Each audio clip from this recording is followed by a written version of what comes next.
નમસ્કાર દર્શક મિત્રો, આપ જોઈ રહ્યા છો છોટાઉદેપુર ટાઈમ્સ। છોટાઉદેપુર જિલ્લામાં પ્રથમ વખત પધારેલા ભારતીય જનતા પાર્ટીના પ્રદેશ અધ્યક્ષ જગદીશ વિશ્વકર્માનું ભવ્ય સ્વાગત કરાયું। ભારતીય જનતા પાર્ટીના પ્રદેશ અધ્યક્ષ જગદીશ વિશ્વકર્મા છોટાઉદેપુર જિલ્લાની મુલાકાતે પ્રથમ વખત આવતા હોય છોટાઉદેપુર જિલ્લાના ભાજપના કાર્યકરોમાં એક અનેરો ઉત્સાહ જોવા મળ્યો હતો। છેલ્લા એક સપ્તાહ પૂર્વેથી તેઓના ભવ્ય સ્વાગત માટેની તૈયારીઓ આરંભી દેવામાં આવી હતી।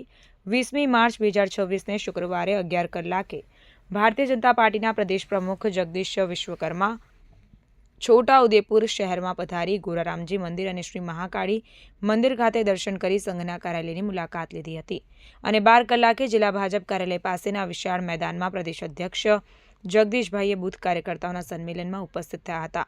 જિલ્લા ભાજપ પ્રમુખ ઉમેશ રાઠવા, લોકસભા સાંસદ જશુભાઈ રાઠવા, છોટાઉદેપુરના ધારાસભ્ય રાજેન્દ્રસિંહ રાઠવા, પાવી જેતપુરના ધારાસભ્ય જયંતિભાઈ રાઠવા, સંખેડાના ધારાસભ્ય અભયસિંહભાઈ તડવી, પ્રદેશ ઉપાધ્યક્ષ ગીતાબેન રાઠવા તેમજ છોટાઉદેપુર જિલ્લા ભાજપના પદાધિકારીઓ દ્વારા તેઓને તીરકામઠા અને નોટબુક આપી શાલ ઓઢાડી સ્વાગત કરવામાં આવ્યું હતું। પ્રદેશ અધ્યક્ષ જગદીશ વિશ્વકર્માએ બૂથ કાર્યકર્તાઓના સંમેલનમાં રાજ્યમાં આવનારી મહાનગરપાલિકા, નગરપાલિકા, જિલ્લા પંચાયત, તાલુકા પંચાયતની ચૂંટણીમાં ભાજપનો ભગવો લહેરાશે તેવો વિશ્વાસ વ્યક્ત કરી છોટાઉદેપુર જિલ્લા અને તાલુકા પંચાયતની ચૂંટણીની તૈયારીઓમાં લાગી જવા ઉપસ્થિત સૌને હાકલ કરી હતી। આ પ્રસંગે જિલ્લા ભાજપ પ્રમુખ ઉમેશભાઈ રાઠવા, સંગઠન પ્રભારી હેમંતભાઈ પડસાડા, લોકસભા સાંસદ જશુભાઈ રાઠવા, છોટાઉદેપુરના ધારાસભ્ય રાજેન્દ્ર રાઠવા, પાવી જેતપુરના ધારાસભ્ય જયંતિભાઈ રાઠવા અને સંખેડાના ધારાસભ્ય અભયસિંહ તડવી, પ્રદેશ ભાજપ ઉપાધ્યક્ષ ગીતાબેન રાઠવા, જિલ્લા તાલુકા શહેર ભાજપના હોદ્દેદારો, સરપંચો, વિવિધ મોરચાના હોદ્દેદારો અને બૂથ કાર્યકર્તાઓ મોટી સંખ્યામાં ઉપસ્થિત રહ્યા હતા। રિપોર્ટર નિશાંત ચૌહાણ, છોટાઉદેપુર।